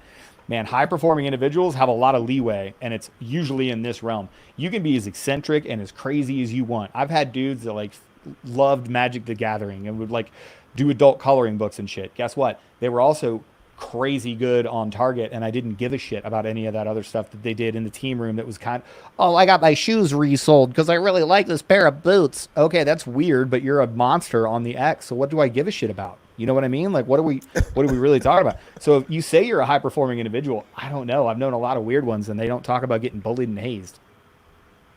Well, I wouldn't say that weird, Aaron, because I watch anime. I would. And that doesn't make me weird. That makes Like, you weird. I Yeah, watch that anime, but I wish a motherfucker would try to test me, right? It is what it is. Everybody knows. Exactly. You know Yeah. what I mean? Like, But, hey, we yeah. gotta. If this is France, like, we'd have to go have a pistol fight outside, my guy. Like, you're not gonna talk to us like that. You know what I mean? But like,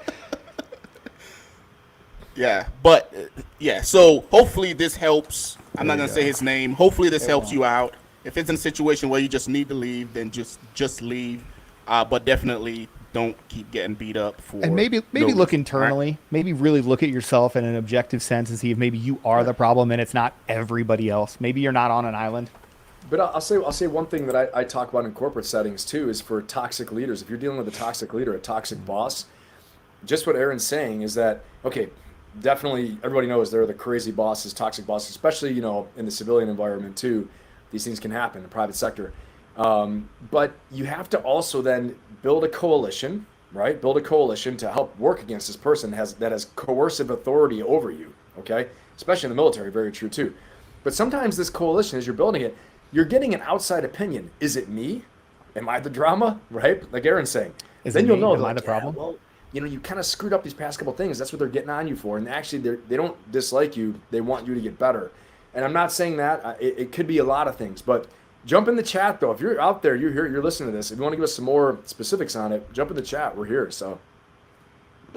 Yeah, because I guarantee you, like especially in basic training, like we all remember that one private that's always messing up. Like, and he always gets the sock treatment in the middle of the night. Like, that's a thing. Just like when you get to your platoon and you got a group of privates that are always messing up, like some of the other guys are going to take care of it because I, as the squad leader, like I'm using mass punishment and making everyone pay. Eventually, they're going to get tired of it and they're going to fix you because I can't physically fix you for them, right? So that might be a classic what's going on here. But all right, let's move on to some other more interesting question. All right, so this one is hazing a problem in special operations? I mean, let's define hazing. Like, what are you talking? Is me making you wear a red helmet and blow a Viking horn to start and end the workday? Is that hazing? Like some people would say it is. It's obviously not. It's a rite of passage on some of the teams that I've worked with. Like you have to wear the cherry helmet when you jump. Is that hazing? Are we singling you out? Like whatever. There are instances of actual hazing and they're awful and they shouldn't happen. And it's largely groupthink and when people take it too far. It depends on what you call hazing. To a certain extent, I'll say yes, and to a certain extent, I'll say no. That there is and isn't hazing inside of the military. It just depends. And I'll tell you, you have a lot of choice in this too. Like the people that complain about hazing are also the people that went along with it. Like the yard in and yard out thing is pretty popular at the units that we work with. You have a yard of beer, and you have to yard in and yard out. Usually, you throw up, so there's like ways to throw it. It can't like leave your lip. There's a bunch of rules, right? I've never done that. Because I'm like, I would just throw up a shit ton. It wouldn't be cool. I don't find it endearing to the team. Like you guys watching me throw up in front of my family when I show up to a unit or leave. I just think it's a dumb tradition. I'm just not going to play those games. So people are like, oh, you didn't yard in? Like, no, I'm just going to go on with my life now. And they're just like, oh, well, that's cool. I guess we just don't care about tradition anymore. I'm like, yeah, I guess not. Anyway, we still got to go to work. You know what I mean? Like, but you have a lot of control over that too. So a lot of times you just feel like, dude, I'm not gonna play that game. That seems like stupid and humiliating and dumb. But there is some stuff like, we had students that'll go through the pipeline. When you go through the pipeline at the Pararescue School at Kirtland Air Force Base down in New Mexico, and some staff member is walking in the hallway, the students have to stop what they're doing, put themselves up against the wall, and stand at parade rest. And they wait for that instructor or person to walk by, finish their business, and then they go on doing what they do. Is that hazing? No, it's establishing a culture of hierarchy with these special operations candidates that understand that even if they're support, they're deserved respect because they've been in the military and they're not in a pipeline, right? Those are pipeline students. We do it for a reason. But I bet you if you got the right group of people in a room, you're like, is that hazing? They'd be like, absolutely. That's demeaning to those people.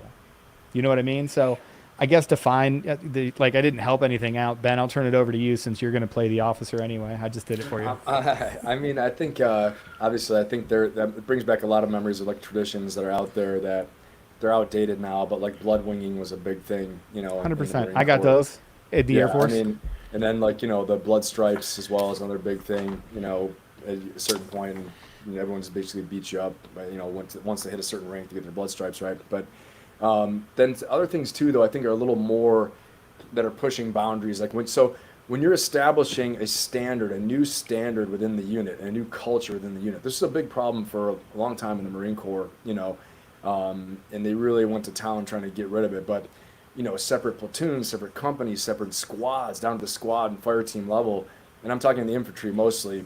Special operations usually older, more mature guys, but in some of the schools, and I can throw this out to all you guys, we're all combat divers. I think, the shallow water blackout thing, right?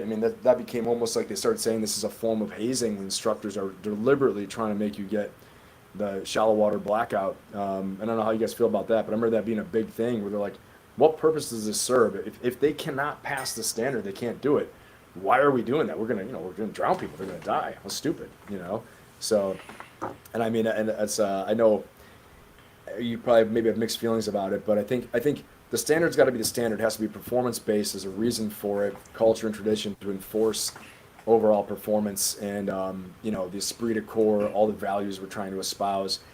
So if you have a new standard within the unit or within a smaller subunit, it can cause some problems if it's not if there's a small tradition, there's one thing, but something that could potentially harm a combat asset of the unit, it could mess somebody up, then I think that's where the line definitely gets crossed. I see Jay I think for me it's a little bit different. A lot of stuff coming up. Shallow water blackout. Everybody. Oh yeah. Aaron's remembering when he was like floating in the pool, probably. Oh my God. Yeah. See, on the Army side, it's a little bit different because, like, since I've joined the Army, there's always been like some type of hazing like tradition. Going all the way back to basic training where the drill sergeant would wake us up in the middle of the night and have us pack all our shit, load up a bus, and drove us 2 hours to the airport as if we were deploying Iraq. Like a couple of months into basic training, and dudes are crying because they were like, I don't get a chance to write my mom. It's like that type of shit. To me, like, looking back at it, there's some funny shit. You know what I mean?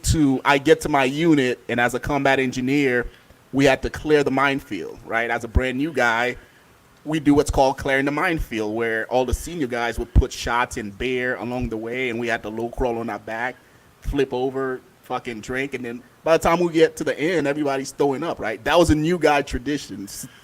Till this day, I still talk to some of my buddies about it, right? So I get to a third group, and they have their own tradition. As a new guy, of course, we all go through, like, I wasn't allowed to get a locker, so I had to build a little cubicle to keep all my fucking clothes. And because I was a new guy, everybody else had a locker, but I had to build, because I'm a 18 Charlie, so I had to build a locker, put all my clothes in there, and that was my locker for like 6 months until I proven myself to be part of the team. To, my new team, and all the new guys to that team had to plan and execute a mission stateside where they had to acquire a sign to put up in the team room as decor. They'd be like, oh, that's my sign. I got it back. And so I'm in Helena, Montana, stealing a fucking street sign, and my buddies are I pulling can't endorse security. any illegal activities.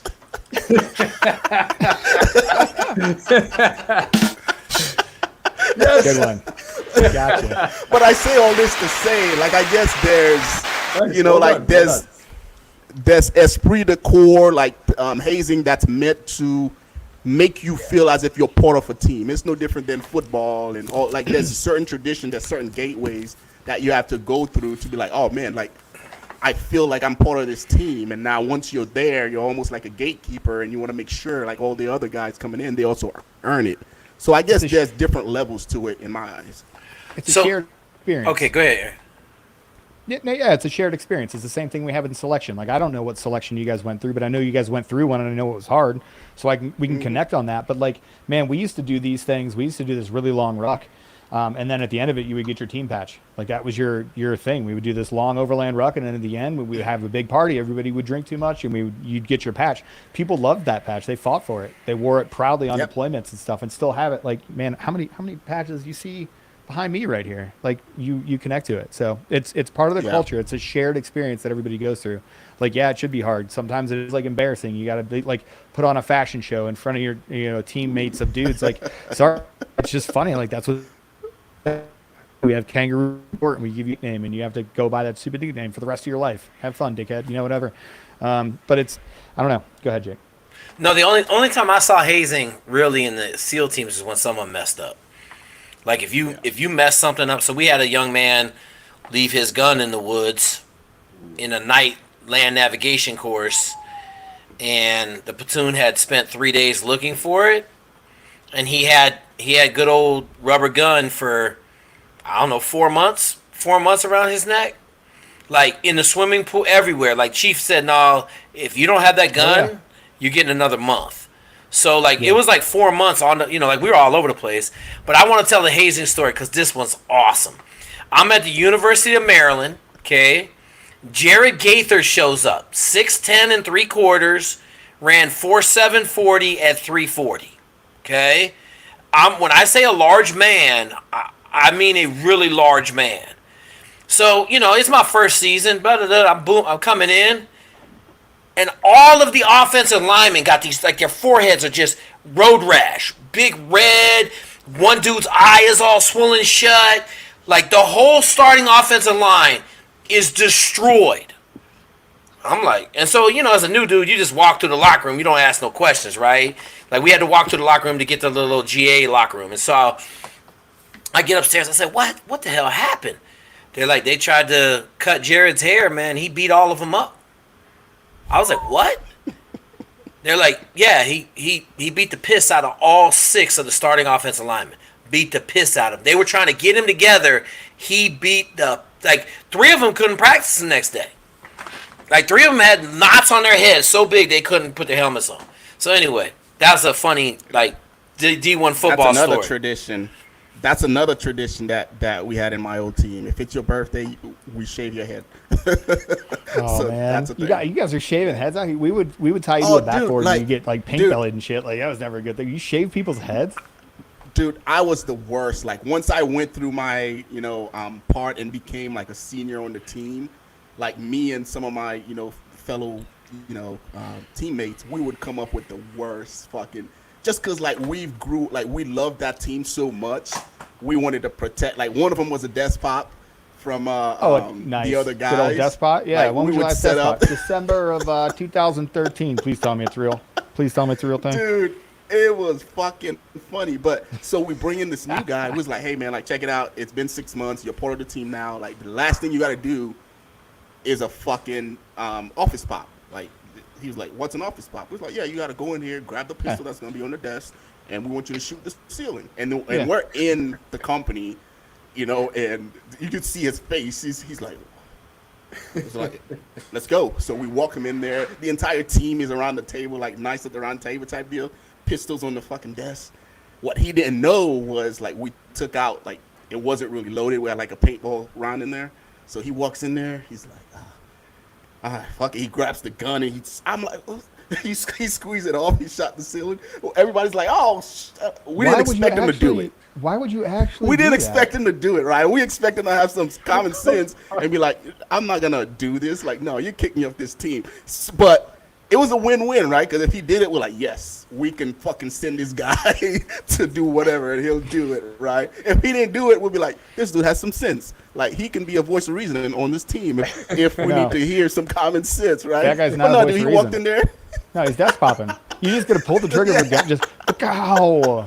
Like I can't imagine what sort of scenario somebody would have to talk me into. Be like, hey, sorry, this is the only way you get. I'm like, I'm not squeezing around off Aaron, the ceiling, you- idiots. You don't understand. Like when it's time for you to become part of a team and that you've literally spent 6 months working your ass off to be part of, you'll be surprised the amount of shit that you'll do to be part of that team. Hey, Jake, got a question for you, brother. How long will you stay on that team? So I was on that team for 6 years. Oh, shit. That's pretty good. Yeah. So so it mean I a had lot. chance to, It mean a lot. Oh, definitely. I'll tell you Definitely. two quick funny, hazing stories. Not really hazing, but kind of like people first showing up. So when everybody would show up new to, it was my first infantry company, right? So it's not in special operations, but so there's more shenanigans that go on in the infantry. Let's be honest, right? Of course. So tons of young crazy dudes, and it was a lot of fun actually, but. So they come up and they'd be like, all right, we're gonna see what you can do. You're new to the unit, get up on the pull-up bars over there. And so, especially if it was like a second lieutenant, but anyone else come check in the unit. And that usually left a lot of the junior guys alone. But they'd get him in there, like, all right, because the CO is gonna want to meet you, Battalion Commander, and he's gonna want 20 pull-ups today, like right now. And they're like, okay, roger that. They get up there, we're counting them out. They'd release Corporal Claymore. Corporal Claymore was this English bulldog that was madness. He'd freaking come tearing out of the office. He'd have camouflage with his corporal stripes on. He'd be jumping, biting, tearing their camis. It was insane. He could get off the ground. Everyone, they'd get up there, do a muscle up. They'd be up on top. and then once you came down, he'd leave you alone. So then eventually they'd get down, and he'd just come over to want to play with them. But it's absolutely hilarious, man. This became a big thing for this unit.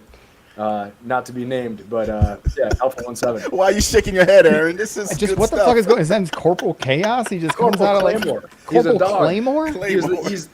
He was I've had it with those you guys. World War I dogs that would hunt people down, and he was good to go. Sounds like the All right. chair force needs to get on top of it. Is what it I sounds guess. like. Right. Yeah, And we'd have man. another one too. Any new second lieutenant coming in, they'd have all all the other first lieutenants, the gunnies, everyone come around. We'd do a skit. They wouldn't know it, so they'd check in to meet their new company commander. All right, he'd be behind his desk. All right, and so then this particular time they recruited me to play a PFC. I was a pretty big PFC, right? I come in, and I'm sitting there, and I have my platoon sergeant with me. He's a prior enlisted. He's a first lieutenant, but prior enlisted gunny. Okay, so he's really salty, older. And he's tearing me a new one. He's like, oh, good, sir. Your new lieutenant, come on in. And the captain's sitting there. And we full out start fighting. The new lieutenant's freaking out, doesn't know what to do. And I'm MFing this guy, doing all this stuff like that. And the captain stands up. The captain, right, stands up. He's got no shorts on, no underwear. He's like, fix this shit in my unit. This bullshit's not going to be about this guy. Look. His name's Arturo. Arturo's looking like, what the fuck did I just get into? What is this unit? I know the Marines, I heard it's all crazy, but literally should have seen his face. And he grabbed me, hey, stop this shit right now, stop this. And we all came out, and everybody's out there, hey. He's like, what? He had no idea it That's was awesome. fake. It was so funny. So that happened. Man. Really, Aaron? No, nothing. Looks like you're the problem, Aaron. I mean, sometimes when people would show up to the new unit, like I would ask them if they like memes, and then when they introduced themselves, like at Hail and Farewell, we'd be like, "Hey, we got this new person," and then the commander, there was a tradition where the commander would be like, "Oh, what do you do in your off time?" And they'd be like, "Oh, hey, I liked it." And as soon as he started talking, everybody in the room would be like, "Shut the fuck up, sit down!" Like it was hilarious. And then like everybody would like clap and laugh. But the next time, the people that were shouting the loudest were the people that last time got told to shut the fuck up and sit down. Sorry, I didn't involve any dick and balls or any potential felonies like you and Jake, but I guess like fucking shaving heads like Jay over here, fucking psychopaths. What the fuck, man? Aaron, I will Those are say reasons why. this: your first day at the SEAL teams, they do that to you. Yeah. At morning muster, they're like, "Hey, 3 new dudes, come up here, tell everybody where you're from." I love it. You go up there, and like I was last. Like I was with 3 other dudes from my buds class, and the first dude went, and they started yelling at him, and they're like, and then Master Chief is up there like, no, let him talk, and then they were like, and they're like, "Shut!" and they started throwing stuff at him. I left. I was like, "Yo, I'm not in on this one." I walked back into formation, but yeah, like same thing. But it ain't hazing. That ain't hazing. Like, No, I think it's fun, man. It's esprit de corps. You know what I mean? It's awesome. All right. At what age did each of you guys join Special Forces? For me, it was 25. Yeah. 8 years old. Nice. Good answer. Hey, Good hey. answer. What? Huh? That's Doc, you know the story. My dad sent me on a special operations mission in full camis to cut down the neighbor's trees at 8 years old. I know it. They don't. Oh, all right. My bad, Jay. My bad. Okay, so when I was 8 years old, the neighbor, the across the street, we live on the Puget Sound, had these, like, call it 8 big trees that they weren't big this way, but they were like really tall, and they blocked our view of a part of the Puget Sound. Okay, so my dad came in one night. He said, "Hey man, I'm sending you on a mission." I'm like, "What?" He's like, "You're gonna go down there and ring these trees." And he took me out and back, showed me how to ring trees with a box cutter. He's like, "Go put your camis on, get your face paint on. I want you fully done up. Get your boonie hat." He's like, "We're gonna talk about how you're gonna get there. You're gonna crawl through the briar patch."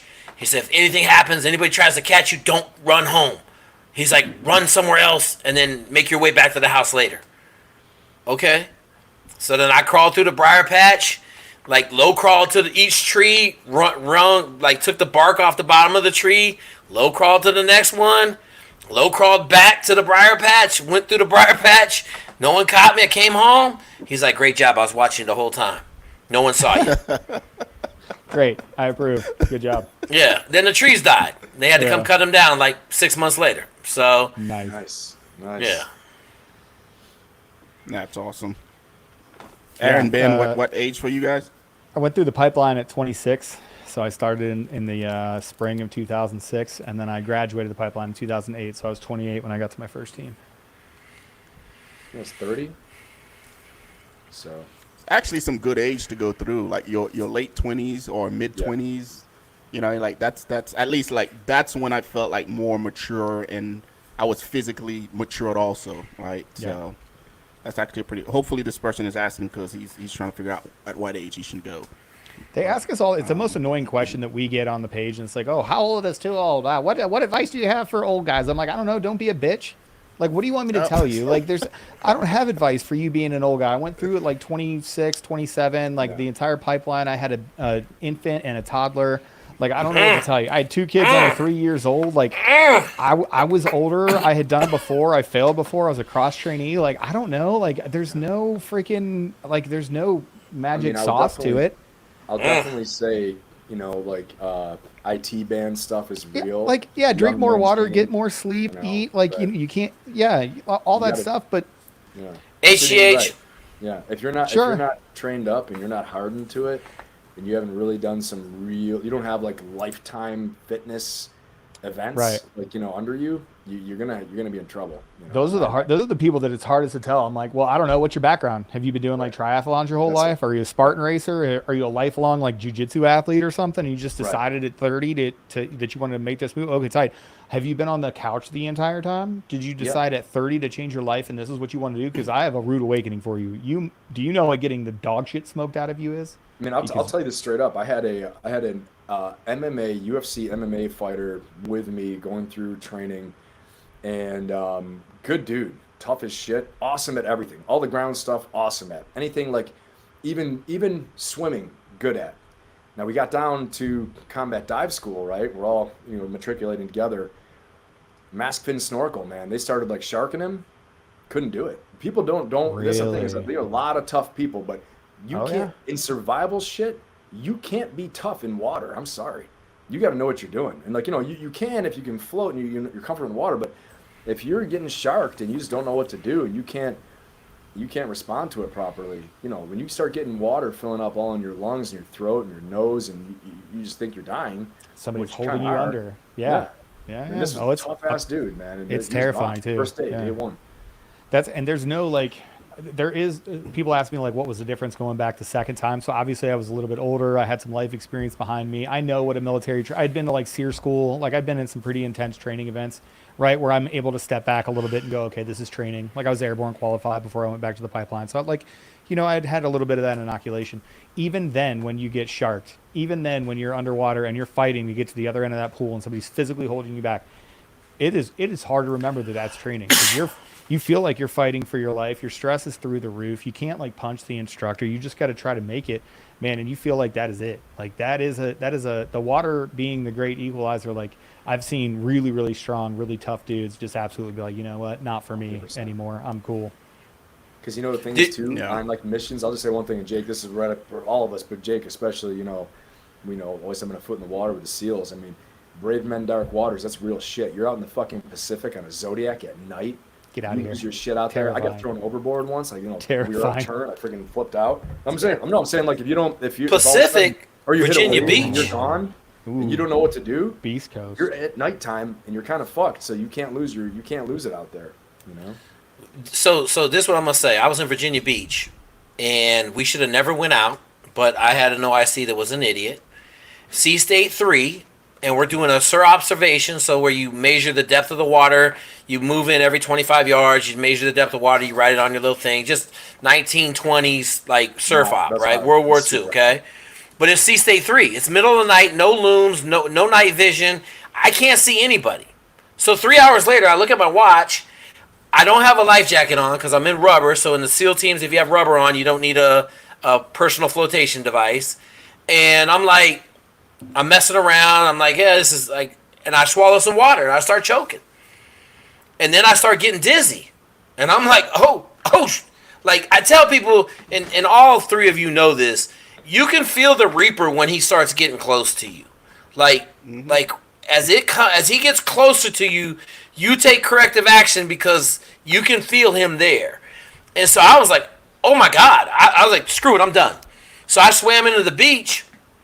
Maybe a minute after I start swimming, I'm probably 300 yards off the beach. Somebody else is like, hey, you going in? I'm like, yeah, I'm going in. And then we pick up two more guys. Within 10 minutes, the whole platoon was on the beach, and my OIC who was out in the boat was giving us the business. And it was then that I realized, like, all of us had the same kind of level of training that, like, okay, it got to be too much, and everybody came into the beach at the same time. But that water, there ain't no, like I said, there ain't no lifeguards out there at 3 a.m, bro. No, man, that's it. I mean, I'm same thing. And we're on Coronado, and my team TAC was a SEAL, right? He was a SEAL as my instructor while I'm going through the basic recon course. And he looks over at me, I'm a young captain at the time, and he's like, I'm going to tell you right now, I told the OIC, you guys should not be doing this right now. You should not be doing this. And he's like, what would you do? He's like trying to groom me as, when I'm getting ready to deploy everything, decision making. He's like, would you listen to your senior enlisted? I go, hell yeah, I would. We go out there. We end up nearly killing like 3 or 4 people. The whole swimmer line gets pushed down. Jake, we're like going to Mexico. Yep. Water's cold as hell at nighttime. We end up having like 2 dudes go in the ICU. They're coughing up all this blood and all this stuff, because when you're in the salt water and the waves, we had a Zode with floor plates in. Okay, big heavy Zodiac with the metal plates in, hit a big wave, flip over backwards, it's like crushed everybody. Kind of cool when you're in it, as long as you don't get hit. But No, it ain't, Ben. Bad. Ben, let me tell you something. At Buds, Kyle Drawn, wave landed in the middle of the boat folded together like this. He shot 75 yards and lawn darted into the beach, past his shoulders. His feet were sticking out like a cartoon, broke his whole back. Oh my god. Now he still made it, Damn. but like the water's unforgiving. You will die. Doctor said I need a baggy-otomy. He slept with my mama. Why? Samson That's the thing, Simpson. man. That water, people don't realize that. People do not realize you get crushed. That surf zone. Oh, bro. Forget about it. Surf torture's a thing for a reason, man. It is highly uncomfortable to just sit there and get absolutely just crushed in the face by waves. It is not the world's most comfortable thing.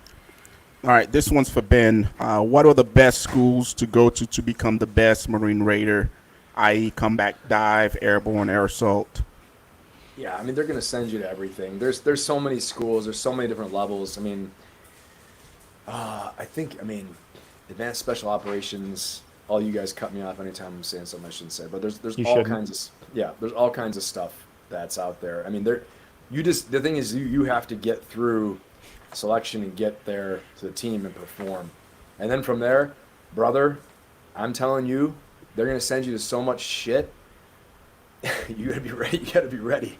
And by the way, that doesn't make you a better operator. That doesn't make Right. you a better MARSOC operator, better Right. PJ, better Green Beret, better SEAL. It doesn't make you a better operator. It just makes you a Right. qualified guy. It doesn't make you any good at those things. It's just adding tools to your toolbox so that you can solve a wider 100%. problem set. That's it. 100%. I mean, I think, and that's spot on what Aaron's saying. I think that, your job is to really perform your absolute best in that team. Every task that's given to you, because again, as I've heard, some senior enlisted say, and that's where the wisdom is in the operators, right?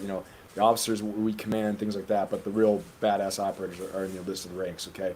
And so you always want to listen to what they're saying. And so my senior enlisted operator, I always remember him saying, he's like, school is just a school. But as Aaron's saying, that doesn't make the operator. That doesn't make the Marine, so to speak. It's why are certain selections just hiking in the mountains? They want to see what you're made of, what's your character, So I mean, that's the end of it. So every task you're given, honestly, the best way to do that is kick ass in every single thing you're doing from day one in the Marine Corps, from day one, because they're going to ask, is this the best person in your unit?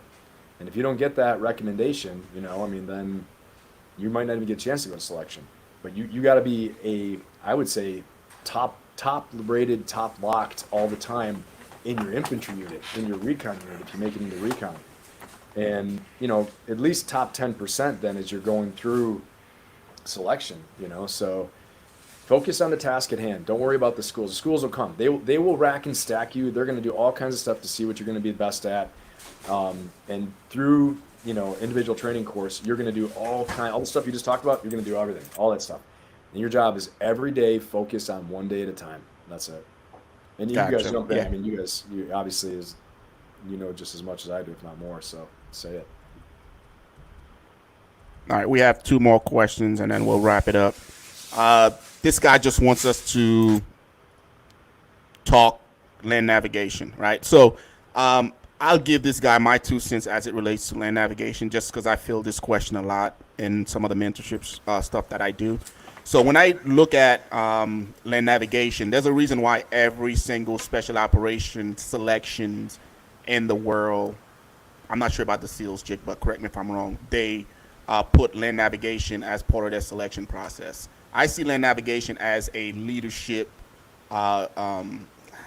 training. It's a way to assess leadership because they expect you to be able to go in the woods and lead yourself, right? So you go in there, you got to plan and execute to get from point A to point B. And on top of that, they give you a variety of rules that you have to follow so they can check your integrity, your character, and just see how tough you are when you're by yourself, right? Like there's a reason why every selection has it, and it's because they want to test your ability to lead yourself. So if you're looking at going to selection, and this is why you're asking this question, then you got to make sure, one, you know how to lead yourself, and two, you instill some integrity, some character, some discipline to, for example, not use a red light at night or not talk to your buddies while you're in the land nav course, because that's what they're assessing for. And if you break any of those, then it'll show them that, okay, this guy's not the right person. He can't even lead himself. How is he supposed to lead other teammates or other people in foreign countries, so on and so forth. So that's that's how I personally look at land navigation. A lot of people just think it's just a way for casual to smoke you by throwing you in the woods and having you walk for days on end, but there's actually a little bit more to it than just that. And you guys have anything to add as it relates to land nav? So I got a land nav course. Just go to jakezwig.com. Like 60 videos. It's called Country Land Nav. I tell everybody azimuth and pace count are garbage. I will teach you how to use reset points and terrain features and never ever get lost ever in life in the woods, and it'll take you probably 3 hours to figure out. Go walk in the woods a little bit, you'll be a master at land nav. I completely agree with everything you said, Jay. I just got done breaking down the SAS video from Australia, and I was laughing at the land nav course because it was 78 kilometers long, and they had a bunch of guys cheating on the roads and all the stuff you would do, right? Like guys pouring their water out and trying to like dodge stuff, and I'm like, oh yeah, they testing everything, and obviously they know where you're going, so they got a dude sitting in the bush at the road. He waiting to catch you. As soon as you step on the road, he's like, hey bud. He came out the bush. He's like, hey bud, what's going on? So I totally agree with you, Jay. Yeah, I mean, land nav, it's just like Jay's saying, ability to lead yourself. But then it also, I mean, it turns into something too, because when you end up, if you're working in the jungle, which is something a lot of people don't do that much anymore, but I've had some experience in Southeast Asia in the jungle, and I'll tell you something, man, at nighttime in the jungle, you want to get unmanned, you get lost out there, you can't make rendezvous, you can't make pickups. There's a lot of bad stuff out there. It gets scary. I remember, leading in land nav, trying to navigate our way out of the jungle, out of water, out of food, gonna miss our pickup, miss our extract. That gets scary, man, because you're just like, we could really be in trouble here, and you can't see, and there's no the terrain features. One thing rolls into the next, and so you got to use a combination of the terrain association, of the azimuth, of your pace count, resections, coming into major catching features, like did you hit a river? Have you hit a crossing? Did you find a man-made structure? Hopefully you do. At some point that's on the map. And in these third world countries, a lot of times they won't be there. So you're brand new. So take the land nav really seriously. I mean, it's not just a Hazex or it is to test you, but when everything else fails, I'm telling you, in triple canopy, you're not getting any signal. You're not getting shit. You are on compass, azimuth, pace count, all that stuff. So got that going for you. Yeah, we have 3 rules in SF as a Green Beret. Rule number 1, always know where you're at. Rule number 2, always look cool. Rule number 3, if you don't know where you're at, revert back to rule number 1, right? So, all right, last question. Was it worth it spending 20 years in Afghanistan? For me, being from New York, yep, that's just my answer, short and straight to the point. It was to make those guys from 9/11 paid. Did it necessarily need to take 20 years to make that happen? It is what it is at this point, right? I wish we had more of an Israeli kind of way of life. And we went in there for 3 years and just laid waste and then got out. Yeah, I think 20 years was a little too much, but yeah. But yeah, so that was the last bit of question. I know we were going to get into some leadership stuff, but we're an hour and a half in. And I'm going to go put my kids to bed. So what do you guys got going on this weekend? Anything crazy? Building shelves, my dude, building shelves. That's awesome. Aaron, did we miss anything in the chat as far as questions or? No, we're pretty good there. Yeah, I just want to say thanks everybody for talking in the chat. It's out there is 947, 1.5 mile swim, good to go into TACP or CCT. Share the swim. I mean, it's good enough to pass the IFT. It's good enough to get a look. I think the IFT is 500 meters, and you have to do it in 10 minutes and 30 seconds, or you have to do it in 12 minutes and 30 seconds. I think is the max. So your 1.5 mile swim there is great without fins, assuming. There you go. But other than that, the chat's been pretty cool. Aaron Love Hate Club, what's up? Awesome, man. Well, I appreciate you guys, man. Chat and all. You guys have a good weekend. I'm going to go put my kids to bed because that's one routine that I never want to miss. All right. But Thanks for tuning in, everybody. Take care. See you, fellas. Right. Bye, beautiful Ben. Bye, beautiful Ben.